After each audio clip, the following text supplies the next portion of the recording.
Bonjour, c'est Ursule encore. Aujourd'hui, on est le 14 mars 2020.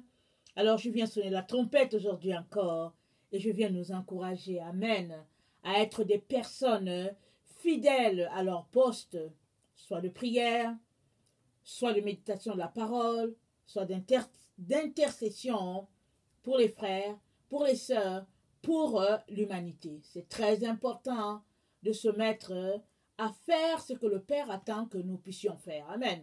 Ce n'est pas le travail qui manque dans le royaume de Dieu. Alléluia.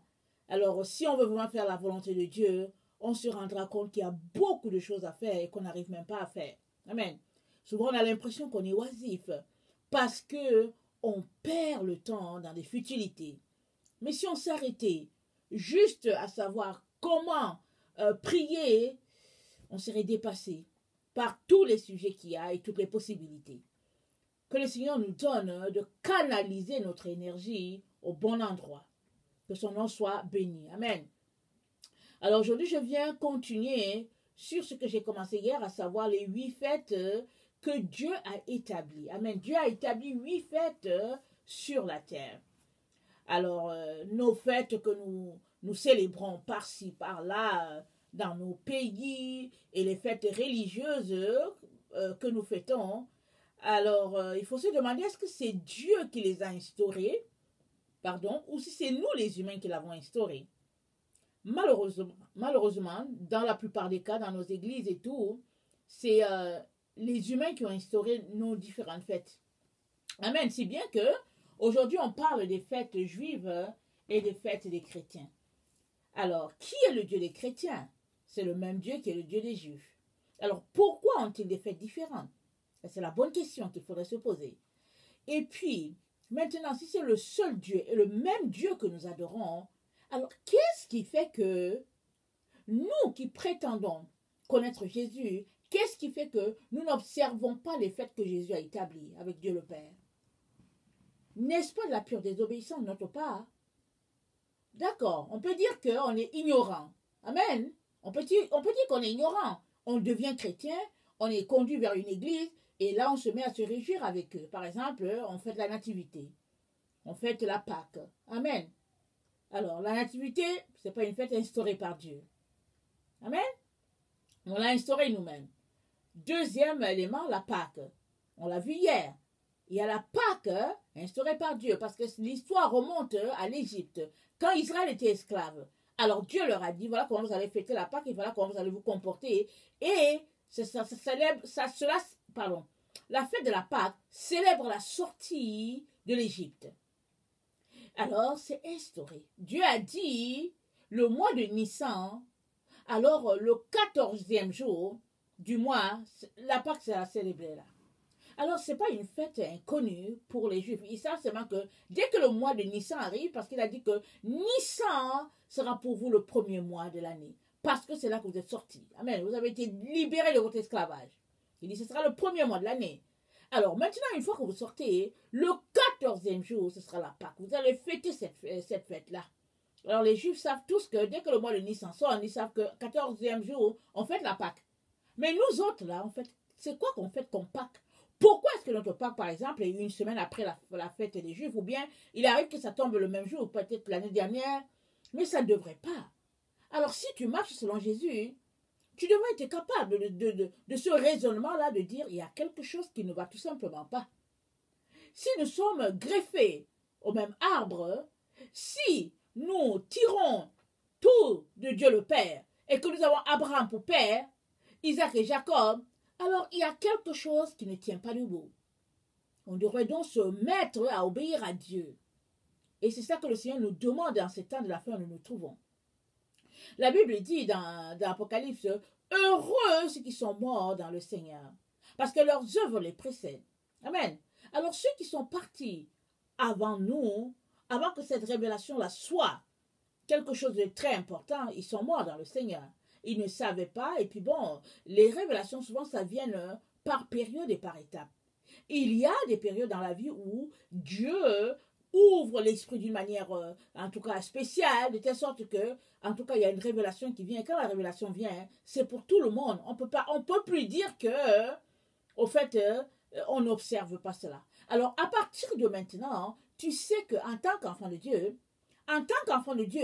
qui attend le retour de ton Seigneur, tu es appelé à vivre les mêmes fêtes que Dieu a fixées à Israël, parce que ça fait partie du processus de la sanctification. Amen.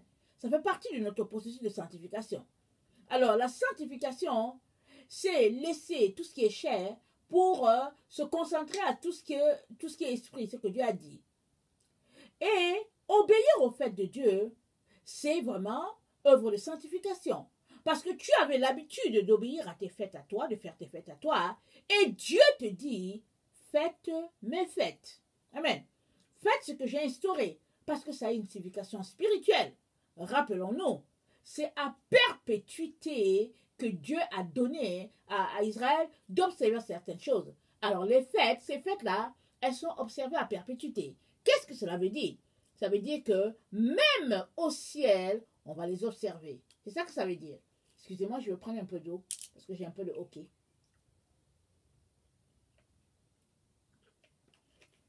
Alors ces fêtes-là, à perpétuité. Alors quand tu t'arrêtes, et que tu sais que tu aspires à passer ta vie au ciel avec Dieu, tu aspires à une vie paisible d'éternité dans la présence du Père, tu ne peux que te dire que, Seigneur, j'aimerais apprendre à obéir déjà ici sur la terre. Amen. Tout comme les enfants de Dieu qui ont la difficulté à se mettre à genoux devant le Père, qui ont la difficulté à se courber devant le Très-Haut. Mais au ciel, là, il y a des passages où on dit que oui, ils étaient là devant le trône. Mais au ciel, généralement, les gens sont courbés. Ils sont courbés, ils sont à terre devant le roi des gloires. Amen. Ils le célèbrent jour et nuit. Ils louent la grandeur de ce Dieu-là. Il dit, Saint, Saint, Saint, l'Éternel des armées, la terre est remplie de sa gloire. Tu ne peux pas. Tu ne peux pas, en tout cas, te tenir devant lui dans toute ta hauteur. Tu es obligé de t'abaisser. Tu n'as pas le choix. La clarté, la lumière de Dieu te l'impose. Alors, puisqu'il en est ici, et qu'au ciel tout le monde est courbé, tout le monde vient avec révérence devant le Père, pourquoi tu n'apprends pas ça ici déjà? C'est mieux de l'apprendre sur cette terre, n'est-ce pas? D'apprendre déjà à être humble, à être effacé. Comme ça, quand tu arrives au ciel, ben, ce sera quelque chose que tu auras appris à faire sur la terre. Autre conseil, si sur cette terre, tu n'apprends pas l'humilité, tu ne traverseras pas le tamis de Dieu. Amen.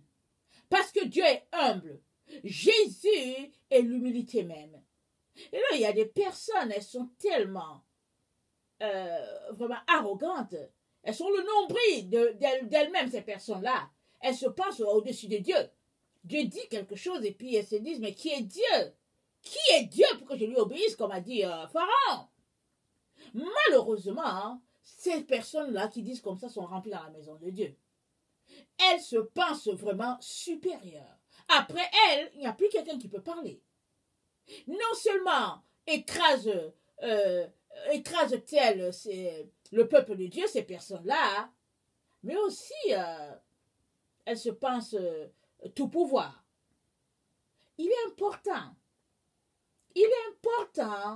de s'abaisser devant le roi de gloire et respecter les fêtes que Dieu a instaurées fait partie de ce processus-là de sanctification et d'humiliation. Alors pour nous qui sommes ici, on peut dire que oui, la Pâque c'est important, Jésus est mort, c'est important. Mais quand tu lis quelque chose comme le sujet qu'on a aujourd'hui, à savoir la fête des prémices, tu peux dire, mais attends, pourquoi est-ce qu'il faut qu'on fête les prémices? Pourquoi est-ce qu'il faut qu'on fête la nourriture, ou bien la récolte, ou bien la fête de la semaine, des semaines? Tu peux dire, mais c'est quoi? Pourquoi c'est si important? Mais c'est important devant Dieu. Et quand tu vas prendre le temps de lire, tu vas te rendre compte que dans ces fêtes-là, non seulement il y a la sanctification, mais aussi il y a le fait qu'il y a la reconnaissance. Dieu nous apprend à être un peuple reconnaissant. Il nous apprend à ne pas porter notre cœur uniquement vers le gain, mais de le tourner vers Dieu et de le tourner vers les autres personnes. Amen. Parce que nous sommes membres d'une seule famille. Amen. Alors, aujourd'hui, on va voir la fête des pains sans levain et la fête des prémices et la fête des semaines. J'aurais aimé les séparer, mais je me rends compte que ça se passe très bien à trois, comme ça, parce qu'elles se suivent. Elles ont effectivement, même la fête de Pâques, ça a été difficile de séparer, mais par la grâce de Dieu, j'ai pu séparer. Mais la Pâques, ça suit la fête des pains sans levain, ça suit les prémices, et ça se suit. Et mais c'est des fêtes très très importantes pour nous. Et nous allons voir que Jésus a accompli déjà ces 4 premières fêtes. Et il reste pas ces fêtes-là. Ce sera 5, oui, parce qu'il ne faut pas que j'oublie le sabbat. Amen. Jésus a déjà accompli le sabbat, effectivement. Il était venu, il nous a appris que l'homme est maître du sabbat. Parce que du temps où Jésus était sur la terre, les gens mettaient des fardeaux pesant sur le peuple. Et Jésus leur a dit, lequel d'entre vous, si une brebis tombe dans un fossé le jour de sabbat, ne va aller retirer la brebis? Question de leur dire que, écoutez, n'écrasez pas le peuple. Mais le sabbat était fait pour l'homme, afin de lui donner de se reposer. Alors s'il y a une situation où quelqu'un a besoin d'être guéri, ne pénalisez pas la personne en disant que c'est le sabbat. Guérissez la personne au nom de Jésus. Priez pour la personne au nom de Jésus. Donnez à manger à la personne au nom de Jésus. Parce que l'homme est maître du sabbat. Et le sabbat était fait pour l'homme. Amen. Et non l'homme pour le sabbat. Amen. Alors, le sabbat, on le sait, Jésus l'a accompli. Il a accompli la Pâque. Il a accompli les pains sans levain, la fête des prémices et puis la fête de la semaine, des semaines. On va regarder ça. Alors, j'aimerais ça qu'on lise Exode 12, le verset 15 à 17. Exode 12, le verset 15 à 17.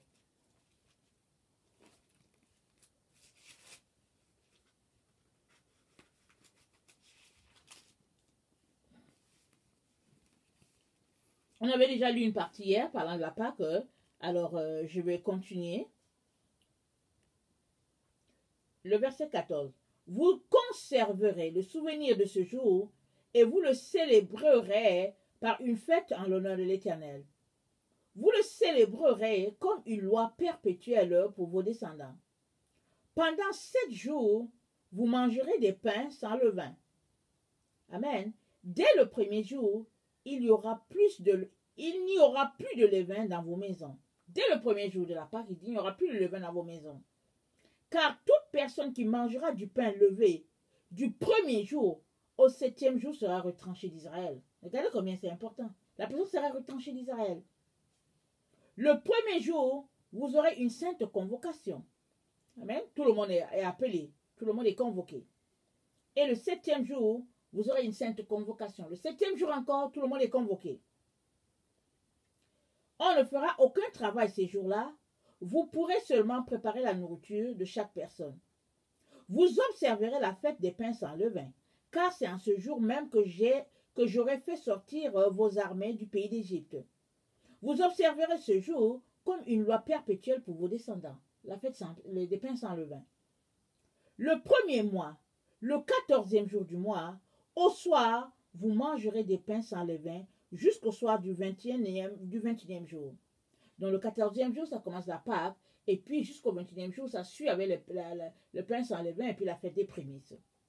Pendant 7 jours, il ne se retrouvera point de levain dans vos maisons, car toute personne qui mangera du pain levé sera retranchée de l'assemblée d'Israël, que ce soit un étranger ou un indigène.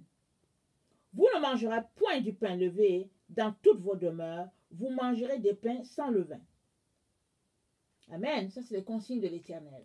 Alors, à quoi correspond le pain? Déjà, on sait que quand Dieu parle de pain, il parle de nourriture spirituelle. Il a dit, je suis le vrai pain qui est descendu du ciel.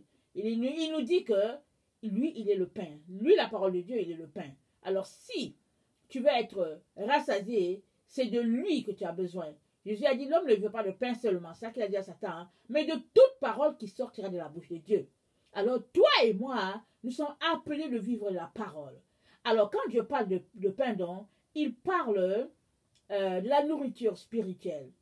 Et étant des êtres vivants de chair, il nous dit aussi de ne pas manger le pain avec le vin. C'est ça qu'il dit à Israël. Parce que le pain sans levain est un symbole de purification et de sanctification. Alors, quand le pain est levé, il y a quelque chose qui est ajouté dessus. La levure, la poudre à pâte, ou bien la levure chimique, ou bien la levure de bière, c'est ajouté à une farine. Alors, quand on pétrit la pâte, c'est la même pâte, mais ça donne une quantité plus grande. Amen. Comparé à un pain, là, on n'a pas ajouté du levain. Tout est là normal. Alors que le pain, comparé à la farine auquel on n'a pas ajouté du levain. Quand on ajoute du levain à la farine, ça monte, ça monte, ça monte. On a l'impression que c'est beaucoup de farine alors que c'est la même quantité de farine. Amen. Et Jésus a prohibé le levain pendant un certain temps, pendant ces jours de fête-là. Et c'est quoi le symbole du levain? Le levain, ça symbolise le péché. Ça symbolise l'impureté, ça symbolise le mal, la méchanceté. Alors, et ce que tu confesses avec ta bouche, avec tes actions, c'est ça qui va t'arriver. Alors il dit à Israël, ne mets pas le levain dans ta farine. Mange-le comme ça. Surtout qu'ils le mangeaient, ils mangeaient la Pâque à la hâte parce qu'ils étaient en train de fuir l'Égypte. Amen. Dieu était en train de, c'était le jour de délivrance et puis Dieu leur disait, faites ça vite et puis sortez à la hâte. Amen. Alors, et non, attendez. Et on va lire Marc 14, le verset 1. Marc 14, le verset 1. Ok. Marc 14, le verset 1, ça nous dit, la fête des Pâques et des pains sans levain devait avoir lieu 2 jours après. Les principaux sacrificateurs et les scribes cherchaient les moyens d'arrêter Jésus par ruse de le faire mourir. Alors, la fête, ça nous dit que la fête de la Pâque, ça devait avoir lieu dans 2 jours. Alors, ils cherchaient à tuer Jésus. Et on a vu hier, en passant en revue, la Pâque, ce que ça voulait dire, Jésus est notre agneau, Pascal. Jésus a été immolé le premier jour de la Pâque. Nissan 14, le 14e jour de Nissan, Jésus a été immolé. Il est mort. On l'a cloué au bois. Amen. Et il est notre Pâque. C'est ça que la Bible nous dit. Et le pain sans levain, rappelons-nous, quand on a lu, dès le premier jour, Dieu a dit à Israël, tu mangeras du pain sans levain. Et cela va s'étendre pendant 1 semaine. Alors quand Jésus est mort le jour de la Pâque, amen, il est resté 3 jours dans la terre. Alors, Dieu a dit à Israël, tu commences à manger la Pâque. Tu commences à manger le pain sans levain le premier jour de la Pâque. Et cela s'étend sur 7 jours. Jésus est mort le premier jour de la Pâque. Et pendant 3 jours, il est resté dans la terre. Lui, le pain pur, sans tache, ni aucune saleté, est resté en terre pendant 3 jours. Lui, le pain sans levain, le pain pur, il est resté dans la terre. C'est pourquoi 1 Corinthiens 5, le verset 6 à 8, 1 Corinthiens 5,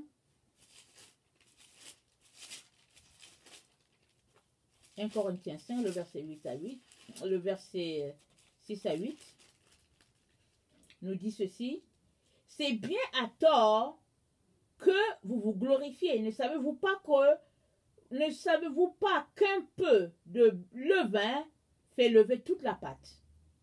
Faites disparaître le vieux levain afin que vous soyez une pâte nouvelle, puisque vous êtes sans levain. Car Christ, notre Pâque, a été immolé. Célébrons donc la fête, non avec du vieux levain, mais avec un levain de malice, non avec un levain de malice et de méchanceté, mais avec les pains sans levain de la pureté et de la vérité. Amen. Donc le symbole du pain sans levain nous renvoie à un corps saint, pur, sans tache, sans méchanceté, sans mal, vraiment un corps consacré à l'Éternel. Et Jésus a accompli la fête des pains sans levain. Il est resté 3 jours dans la terre. Amen, dans ce temps-là. Amen. Et il est ressuscité. Et il est ressuscité. On va lire... attendez.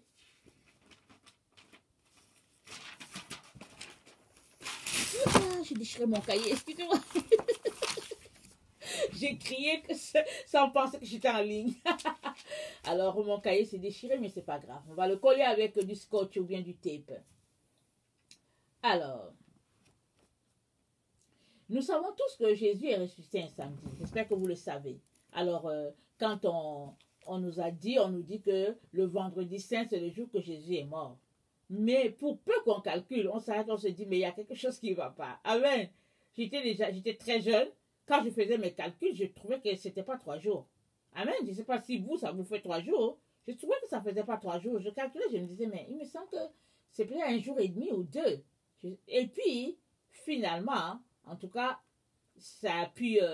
maintenant, on sait que Jésus est mort un mercredi. Amen. Parce que cette année-là, il y avait un autre sabbat. Un sabbat qui tombait ce jour-là et les gens ne voulaient pas que Jésus reste en croix parce qu'il y avait un sabbat qui tomberait, je pense, le jeudi. Et puis, il y aura le samedi, le vendredi et l'autre sabbat qui allait venir. Donc, ils ne voulaient pas laisser le corps de Jésus là parce qu'il y aurait le jour d'après, ce serait un sabbat. Amen. C'était un sabbat lié, je ne sais pas, à quelque chose de lunaire. Je ne me rappelle pas. Il faudra peut-être qu'un jour que je fasse des études dessus et que j'apporte l'enseignement. Amen. Alors, Jésus est mort un mercredi. Alors, mercredi à jeudi, jeudi à vendredi 2, vendredi à samedi, ça fait 3. Donc, Jésus est ressuscité un samedi. Alors, rappelons-nous, quand les femmes sont venues, le dimanche, elles ont trouvé que la tombe était vide. Et il y avait des anges qui étaient là. Et puis, les anges lui ont dit, mais qui cherchez-vous? Et quand Marie était là, elle pleurait. Elle pensait que c'était le jardinier, mais c'était Jésus. Jésus lui dit, non, arrête de pleurer. Mais Jésus est ressuscité samedi, rappelons-nous. Du côté des Juifs, ou bien dans le calendrier lunaire, la journée, ça commence à 6 heures du matin, c'est la première heure. Et il y a 12 heures dans la journée, il y a 12 heures dans la nuit. Amen. Et Jésus donc est mort, on l'a mis en croix entre 9 heures et puis 3 heures. Pas 9 heures. Entre 9 heures leur heure, mais midi, entre midi et puis 15 heures, Jésus a été mis en croix à midi. Et il a agonisé, et puis à 3 heures, il a rendu l'âme. C'est là qu'il y a eu les ténèbres sur toute la terre et tout cela. Alors, Jésus donc, non seulement est-il venu accomplir la Pâque, il est mort sous la terre. En tout cas, il est mort, on l'a enterré pendant 3 jours, et il est ressuscité le samedi, le jour de la fête des prémices. Amen. Alors, là encore, il est venu accomplir cette fête-là. J'aimerais qu'on lise Exode 23, le verset 18 à 20. Exode 23, le verset 18 à 20. Et là encore, c'est une fête importante que nous, on ne sait même pas. On n'observe même pas. Parce que tout cela est lié. C'est pourquoi je vous disais que ça aurait été difficile de les séparer. Alors je me suis dit, ok, je vais faire d'une pierre deux coups. Amen. Je vais le faire en même temps et ça va se saisir plus facilement. Alors, Exode 23, le verset 18 à 20, ça dit, ok, le verset 16, tu observeras la fête de la moisson, des prémices, de ton travail, de ce que tu auras sémé dans les champs, et la fête des récoltes à la fin de l'année. Quand tu recueilleras des champs, du fruit de ton travail, 3 fois par année, tous les mâles se présenteront devant le Seigneur l'Éternel. Tu n'offriras point avec du pain levé le sang de la victime sacrifiée en mon honneur, et sa graisse ne sera point gardée pendant la nuit jusqu'au matin. Tu apporteras à la maison de l'Éternel ton Dieu les prémices de tes premiers fruits de la terre. Tu ne feras point cuire un chevreau dans le lait de sa mère. Donc Jésus est ressuscité le jour des premiers fruits. Amen. Et c'est ça la résurrection qui marque la résurrection de Jésus. Et c'était encore un jour de fête en ce temps-là. Parce qu'il est venu accomplir la loi. Il est venu leur dire que, au fait, voilà ces fêtes-là, Dieu les a établies, mais voilà ce qu'elles veulent dire. Et quand on lit les Écritures nous rappellent que ce sont des fêtes que Israël a appelé à observer à perpétuité. Et si Israël est appelé à observer cela à perpétuité, toi avec, moi avec, on est appelé à observer ces fêtes-là à perpétuité. Mais le fait que il y a eu des fêtes imposées par-ci, par-là et que nous avons cheminé dans l'ignorance, ça fait qu'on ne les observe pas. Mais Dieu le Père nous a demandé de les observer. Alors c'est à nous d'aller chercher l'information et de nous mettre à pratiquer ces choses-là. Parce que c'est important devant Dieu. Si cela ne l'était pas, il n'aurait pas donné ça à Israël. Et rappelons-nous, Israël est la lumière des nations. Elle est là pour conduire les nations. Ça, c'est très, très important. Alors, Colossiens 1, le verset 15 à 18. Colossiens 1, le verset 15 à 18.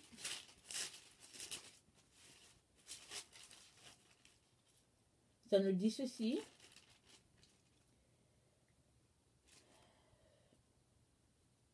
Il est l'image du Dieu invisible, le premier-né de toute la création. Car en lui ont été créées toutes les choses qui sont dans les cieux et sur la terre, les visibles et les invisibles.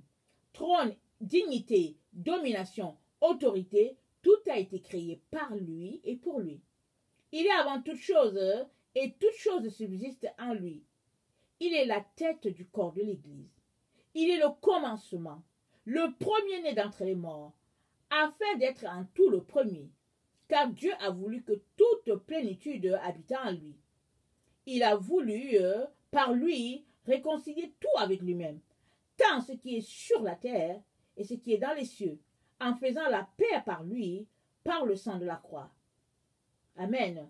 Alors, Jésus en tout et tout, il est premier. Par sa mort, par sa résurrection, il est premier. Et il est resté le jour de la fête de... Attends, les premiers... Attends, qu'est-ce que j'ai écrit? Pas que je me trompe.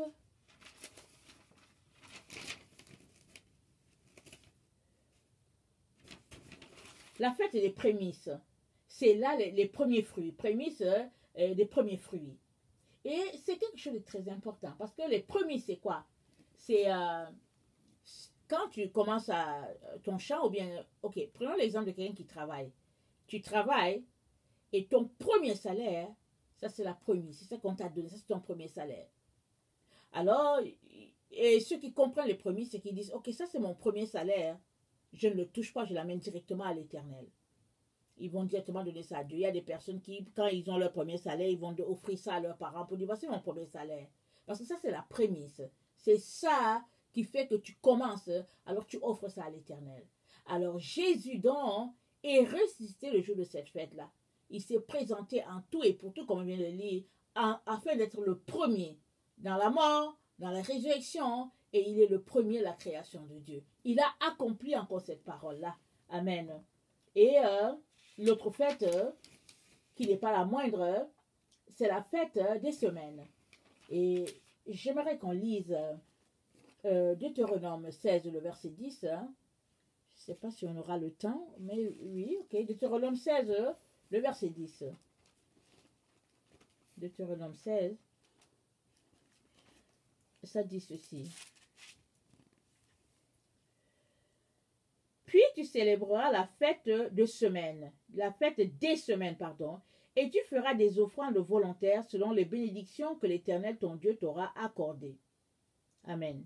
Tu te réjouiras devant l'Éternel ton Dieu, dans le lieu que l'Éternel ton Dieu choisira pour y faire résider son nom. Toi, ton fils et ta fille, ton serviteur, ta servante, le Lévite qui sera dans tes portes, et l'étranger, l'orphelin, la veuve qui seront au milieu de toi. Tu te souviendras que tu as été esclave en Égypte, et tu observeras et mettras ces lois en pratique. Amen. Dieu l'a dit à Israël. Tu l'observeras, tu le mettras en pratique. Et il est important que cette fête-là soit observée. Amen. Et cette fête-là, ça correspond à la Pentecôte. Amen. Et dans une autre version, c'est parce qu'il ne nous reste pas tellement de temps, dans un autre passage, Dieu a dit à cette fête-là, il y aura une convocation. Alors le peuple était assemblé ce jour-là.